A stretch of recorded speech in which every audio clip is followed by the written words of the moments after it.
so that's not good. Days Gone received a lot of criticisms for being a generic game. There's your standard grizzled white male main character, it's an open world game, and it's about zombies.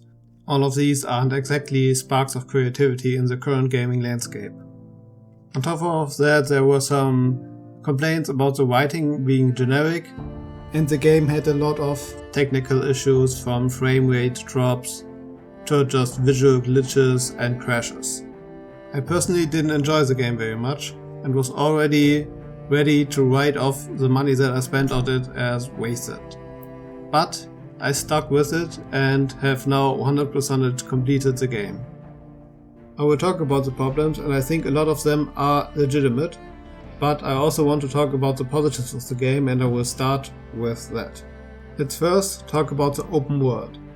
It is visually very impressive and diverse, with desert areas, large forests and snowy areas. It has good gameplay, honestly one of the best open world gameplay that I've played in a long while. Why is that? Now, I'm a person that enjoys completing big open world games very much, so take my opinion with that knowledge that I generally am a sucker for these type of games. But I've also played a lot of open world games that I did not enjoy, and over the years of playing open world games, I found that there are generally three main areas that an open world needs to get right to be fun and engaging for the player. These areas are segmentation, variety, and the rewards. Let's start with segmentation. Segmentation is something that over time a lot of open worlds started to get right. That means that you need to split up the open world in different regions and show the player only how many tasks they have to do per region in the world. This makes the open world seem a lot less daunting to the player. It keeps the motivation high, and it gives the players a sense of accomplishment when they manage to actually complete a region, even if it's just one out of many regions in the overall game. It means they have already managed to make a big step toward completing the game, and it thus keeps the motivation to really go through the game and fight all the secrets and do all the missions and do all the little collectible stuff. It just keeps the fun of everything very high. Days Gone in overall does this really well. It has 6 major regions in the game, and every one of them only has 2 to 4 of each major task to do per region. The only exception to this are smaller collectibles, which give you some lore in the game and aren't really required to finish the game. Actually, you need to only get 75% of them for the trophy, and they don't actually give you any in-game reward, so you can do them if you want to, but you don't need to.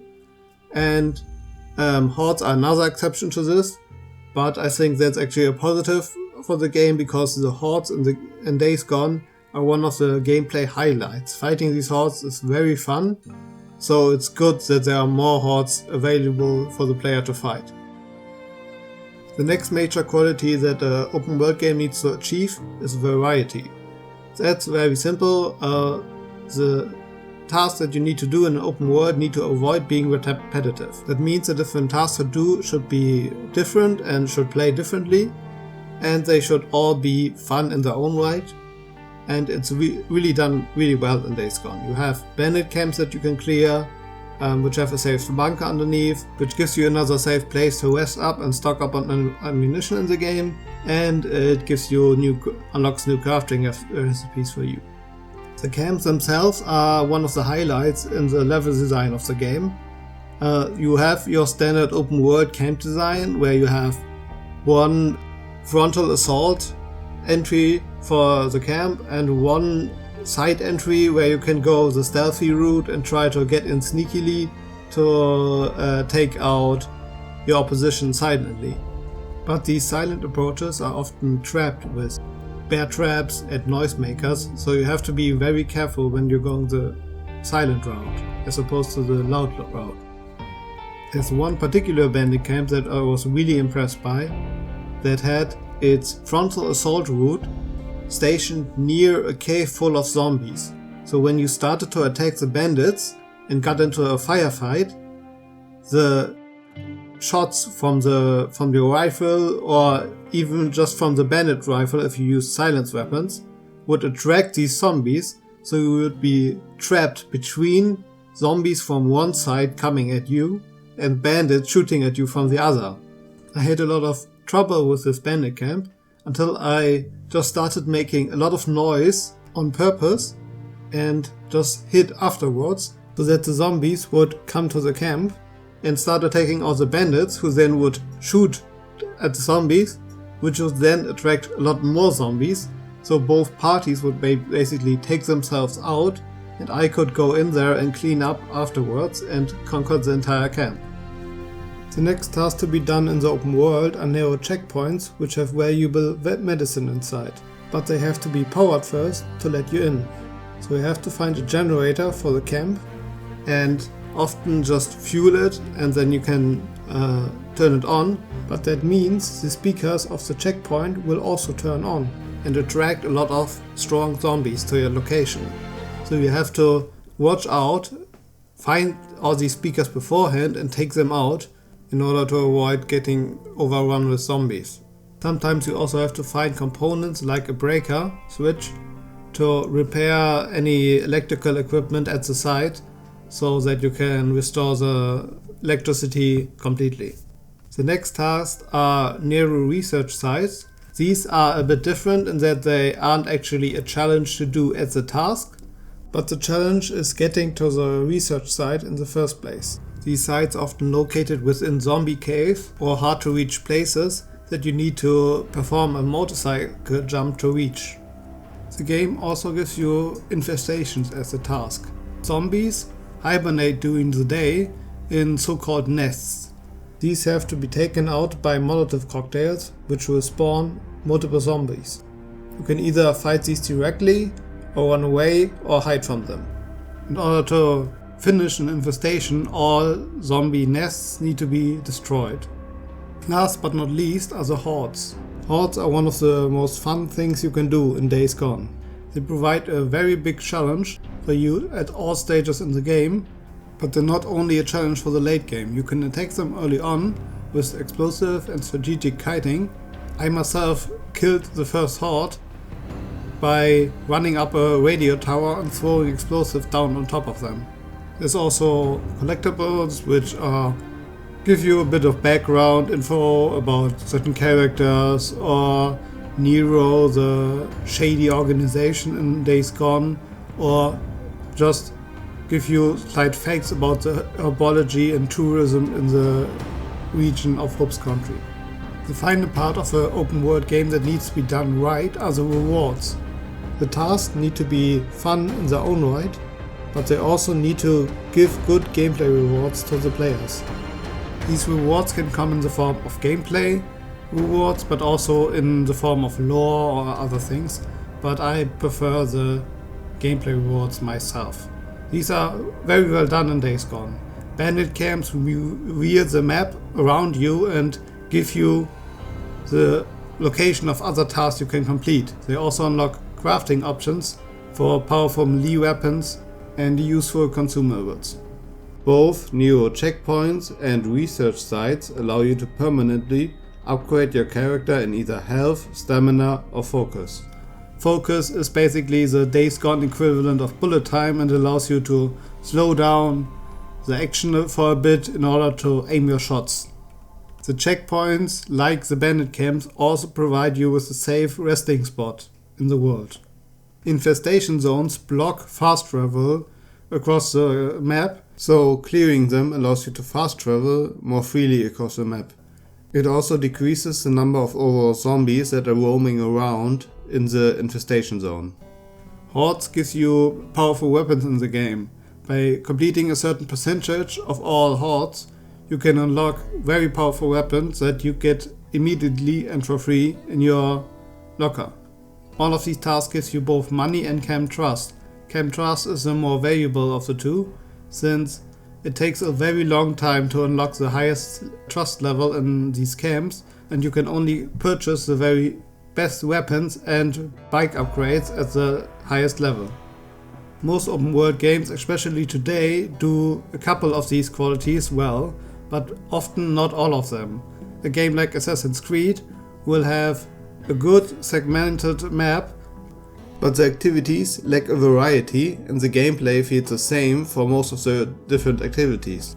Days Gone does almost all of these qualities very well, and it even showed me another quality that I haven't considered before. That quality is paced progression. Basically, if you space out similar tasks so that you do them in the early game, mid game and in the end game, then the progression of the player character will become much more noticeable. Since the infestations keep you from fast traveling, I did them as early as I could. The game gives you a new map with infestations much later in the game.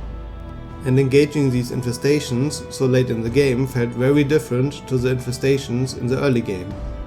Instead of having to rely on stealth and taking out zombies one by one, I was able to go in guns blazing and clear the infestations much more quickly, which made me feel very powerful in the game. So open world gets gradually unlocked for the player through story missions, which ensures that the player will have open world tasks to complete both in the early, mid and end game.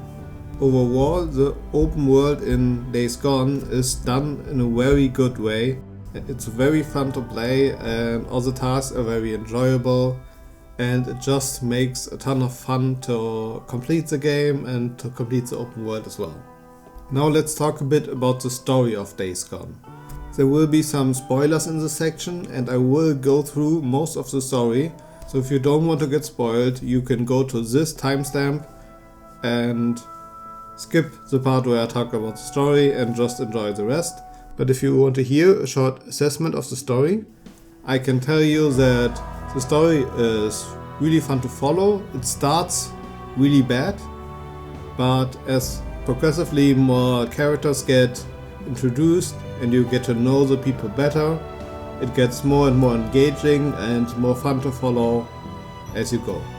So I want to start by talking about two specific scenes that I saw criticized on Twitter specifically. They've both been characterized as somewhat cringy and bad writing, and I want to talk about those scenes. The first scene that I want to talk about is the marriage scene, which includes Deacon's wife saying the phrase, "Promise me to ride me like your bike." It's generally a fairly cringy thing to say, and it just sounds really awkward. But let's watch the scene itself. You may kiss the bride. Oh, wait a second. Here, you can have this one back. But only if you promise to ride me as much as you ride your bike.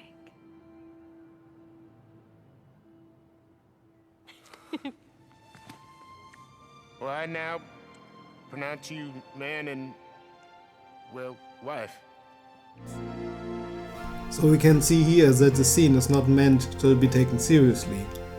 Sarah's expression and mannerisms make it very clear that this is a silly thing to say, and we saw in the scene that she does it as a sort of rebellion. You can see earlier in the scene that none of Sarah's relatives showed up to the wedding, so she says this to sort of stress her commitment to Deacon's new way of life. There's also a scene that we see later in the game where we witness Deacon proposing to Sarah, and in that scene she specifically only accepts the marriage proposal under the condition that she wouldn't have to follow a silly biker tradition like saying something like, "Promise me to ride me like you ride your bike." It's also a lighter note in a fairly emotional scene, because this is where Deacon accepts that his wife is dead and burns the church and his memories of his wife with him. The second scene that I want to talk about is a scene where Deacon talks to his wife's grave about the backstory of a villainous character. Let's watch it. Turns out, Carlos is actually this 2-bit hood we knew from before. Back in the day, he was a fully patched member of the MC. Yeah, I know. What are the odds of him surviving Jesse goddamn Williamson when so many others died? This scene was mocked because it comes across as a very forced exposition, having the main character explain the motivations of a villain directly to an inanimate object. Scenes like these are often used to bridge the gap between knowledge that the character has and the knowledge that the player has. This is generally considered bad or lazy writing because these explanations should come up in a more natural way. But that's not actually what happens here. When the scene takes place, the player already knows the backstory of this villain. This is just part of a repeated side quest in the game, where you return to your wife's grave and tell her about the things that have happened to Deacon so far. It's meant to symbolize that Deacon isn't ready to accept that his wife is dead yet, and that he's just keeps holding on to this hope and thus keeps coming back to his wife's grave to talk to her. But even if the criticisms for these two scenes are not really accurate, the story does begin very badly. Most of the characters in the beginning are fairly unsympathetic, and there aren't too many likable characters around. I will now go through the whole story and explain what the story does good and what are some of the negatives of the story, and overall just talk about it a bit. So the game begins with the zombie outbreak itself in a city in chaos. Your wife is injured and Deacon brings her to a Nero helicopter to get her to safety. There's only room for 2 people left and you have your injured buddy with you, so you decide to put your injured wife in the helicopter and help your buddy Boozer escape the city.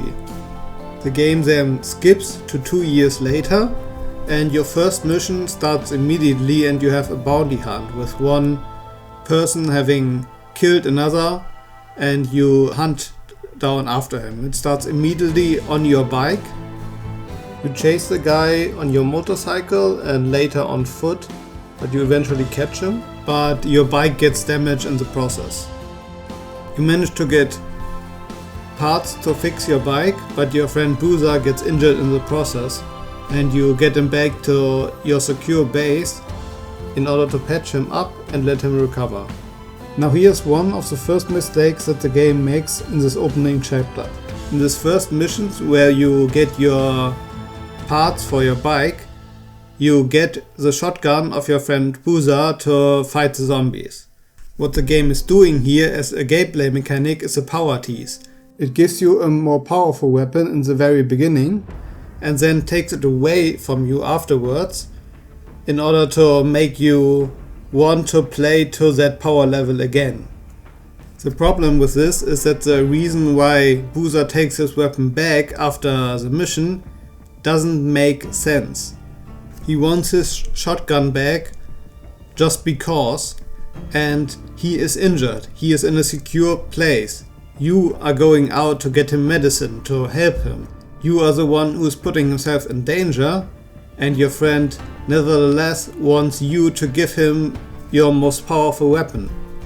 This is a big problem with the earlier missions in the game, because your friend's injury is the main narrative reason for you to be doing all the earlier missions in the game. The main driving point of the plot is that your friend is injured and you want him to get better, which makes it bad that one of the first actions that your friend does is take away your most powerful gun.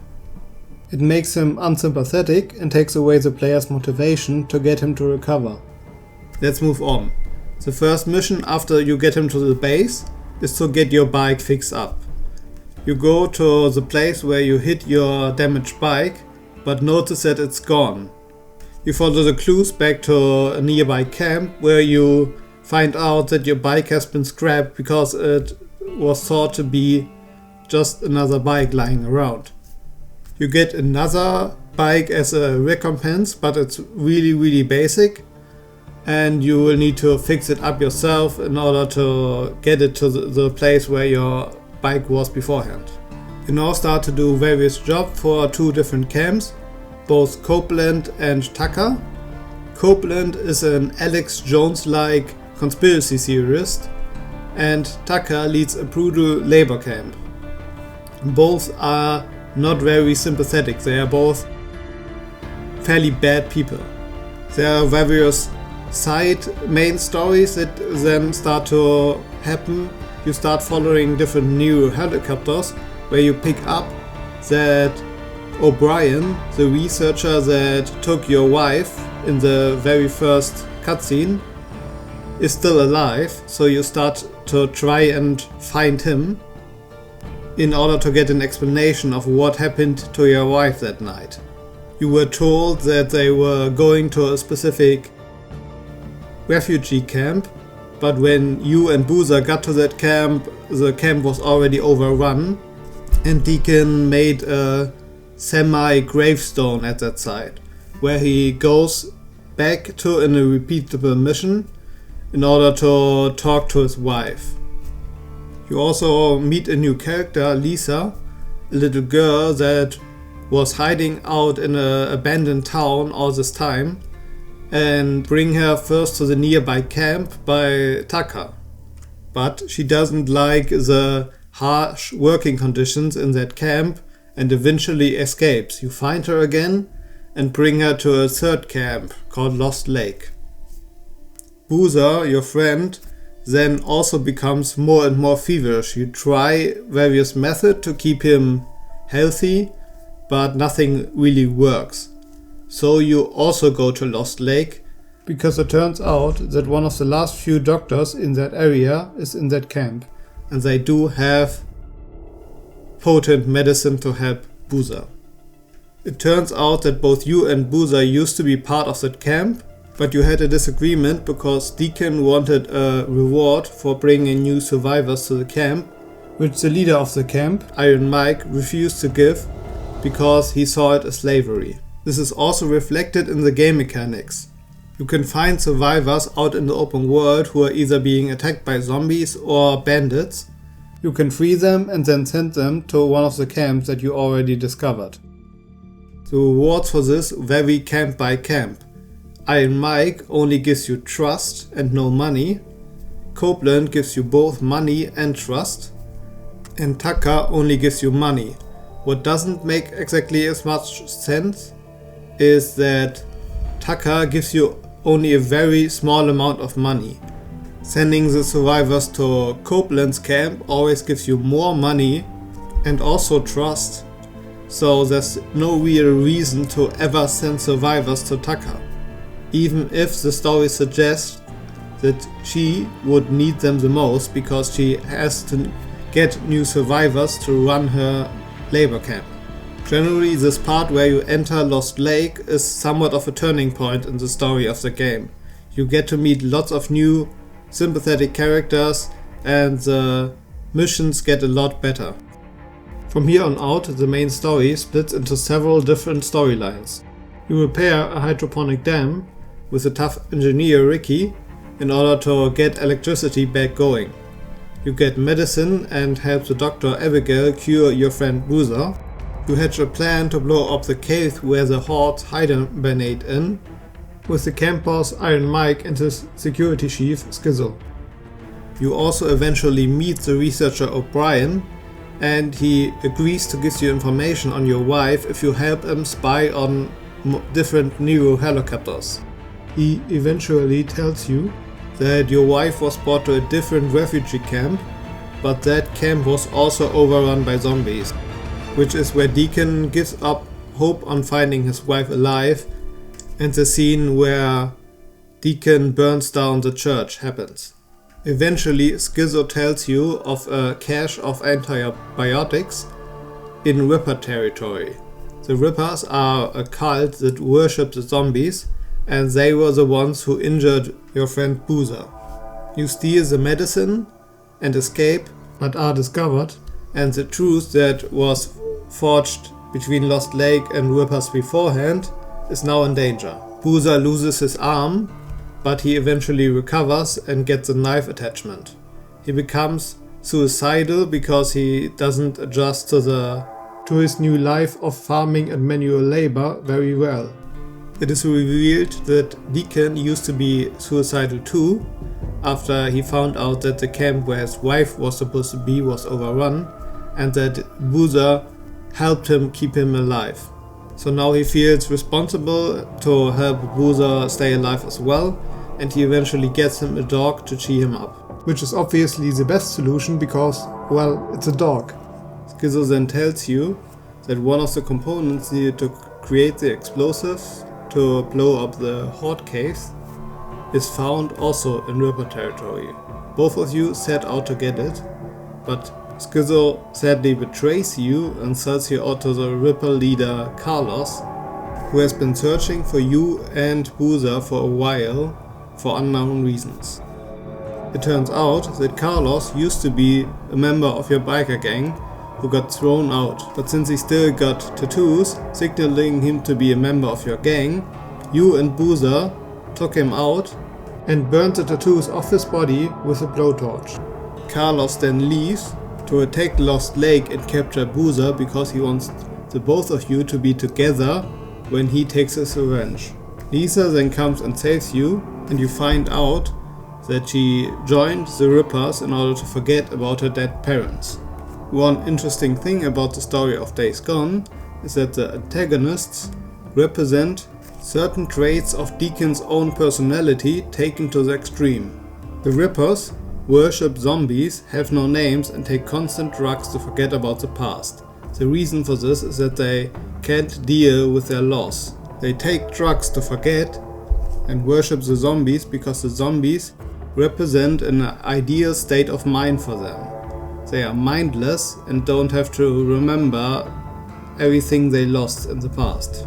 This mimics Deacon's own struggle with the loss of his wife, and it isn't unlikely that he might have suffered a similar fate if he hadn't had Boozer as his friend to prevent that. You eventually arrive back at Lost Lake and have to defend it against the Rippers. You find Iron Mike in a showdown with Carlos. This is actually a callback to Iron Mike's past. In an earlier mission you find out that the reason for Iron Mike's pacifism that he witnessed a conflict and showdown between two factions in the past already, and he was the only survivor. Luckily this time the situation ends peacefully and Carlos backs down and retreats. Deacon reveals Schizo's betrayal and Schizo is thrown in jail. Now both Deacon and Boozer are extremely angry at the Rippers for attacking Lost Lake, and they hatch a plan. They steal the dynamite from Iron Mike, drive to the dam in Ripper territory and blow it up, flooding the entire Ripper village. Only Carlos's mansion is elevated and survives the flooding, and you and Boozer go there to finish things off. You have a showdown with Carlos and kill him. Something positive that I want to mention here about the gameplay is that despite Carlos disarming you at the beginning of the battle, this isn't a lame quick-time event boss fight that we see so often in AAA games like Far Cry. It is a one-on-one knife fight, but it uses a regular melee mechanics that the rest of the game uses also. Which isn't terribly exciting to be honest, but it's much better than what I feared when I saw that Carlos was disarming Deacon. Iron Mike is now extremely angry that you killed so many people, and he reveals that he let Schizo go to avoid further bloodshed. Another nice thing about the open world of Days Gone is that the missions cause permanent changes in the open world.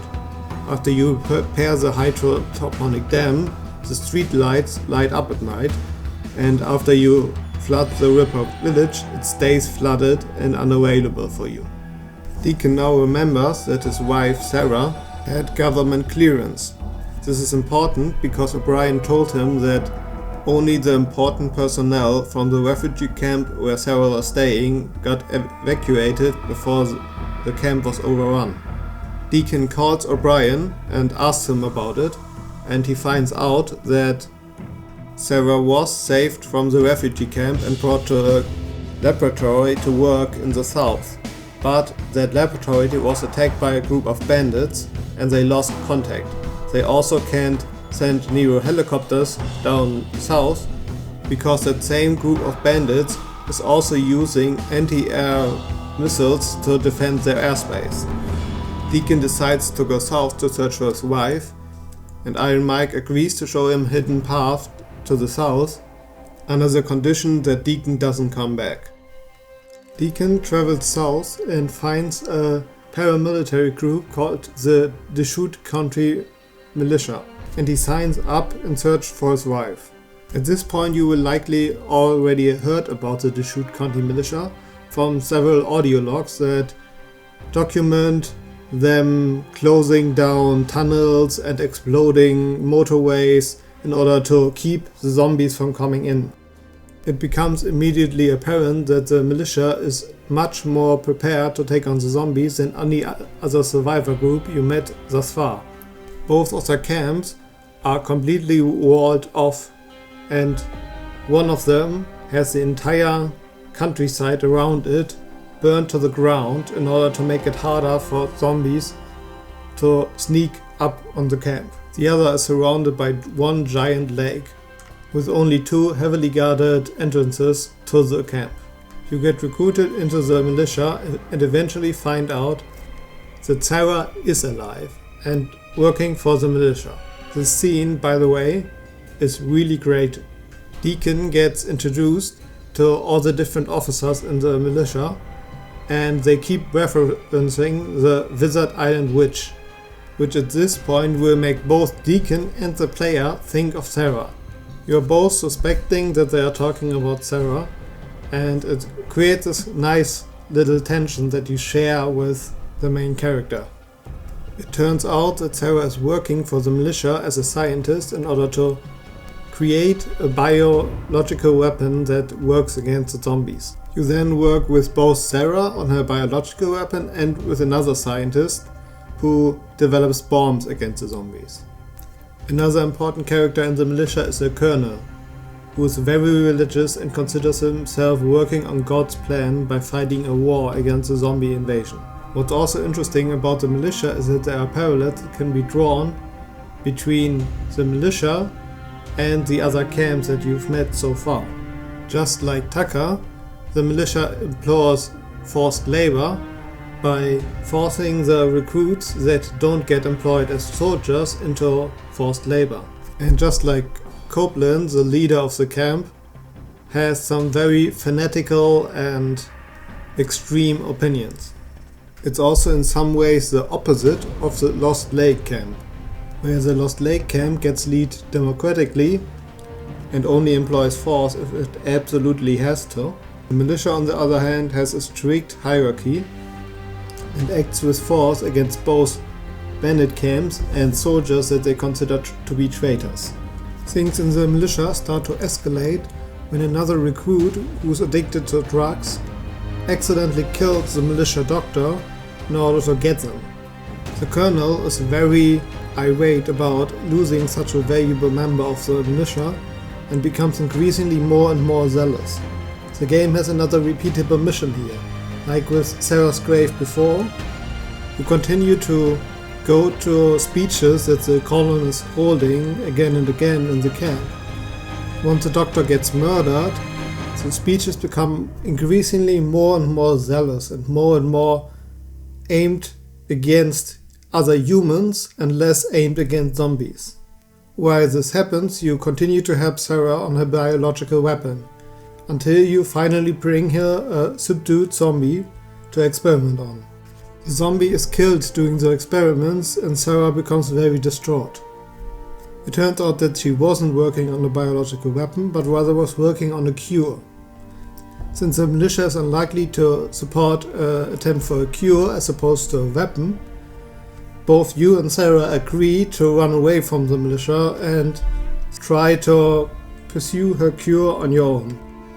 But before you can attempt to run away, all the scientists, including Sarah, get locked up in the giant mountain that the military base is built around. The justification here is that the scientists are too valuable to risk their lives in the military camp themselves.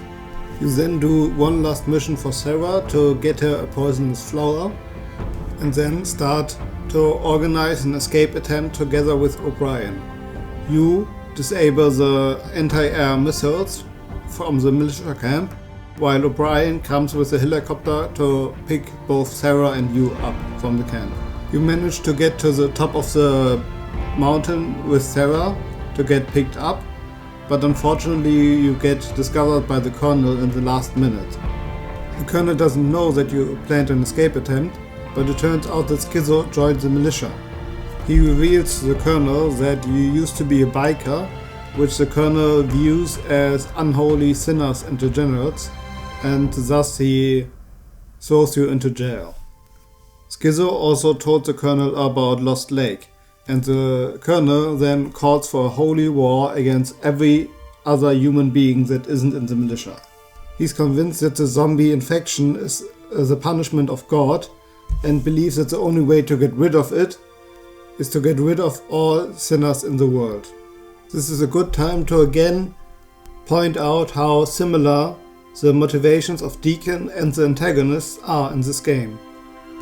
The Colonel is motivated by the desire to protect the militia at all costs, just like Deacon's desire to protect Lost Lake led him to wipe out the Rippers. The same officer that recruited Deacon in the militia in the first place now frees him. The officer leaves for another area, while Deacon races to Lost Lake in order to protect it from the militia. You fight yourself through multiple roadblocks by the militia and arrive at Lost Lake, just as they manage to survive the first attack from the militia. Unfortunately, that attack left Iron Mike dead. To defeat the militia, you manage to get a truck working and turn it into a giant bomb.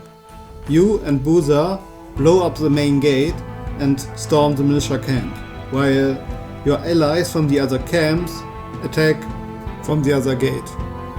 You fight your way through a large number of enemy soldiers and eventually kill Schizo in a knife fight. You then go after the Colonel, but end up disarmed, and the Colonel dies by being poisoned by Sarah. In the epilogue, Deacon becomes the new leader of Lost Lake, Iron Mike gets buried in a pretty good scene, and it turns out that Lisa became a drifter like you, and she comes to the camp to get a reward for the zombie ears that she collected.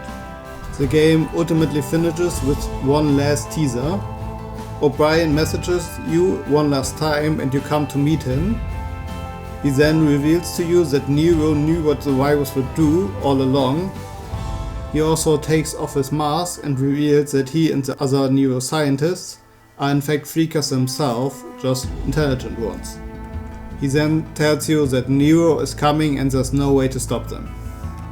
Overall, it's a very fun story. It has fun characters, good character development and growth.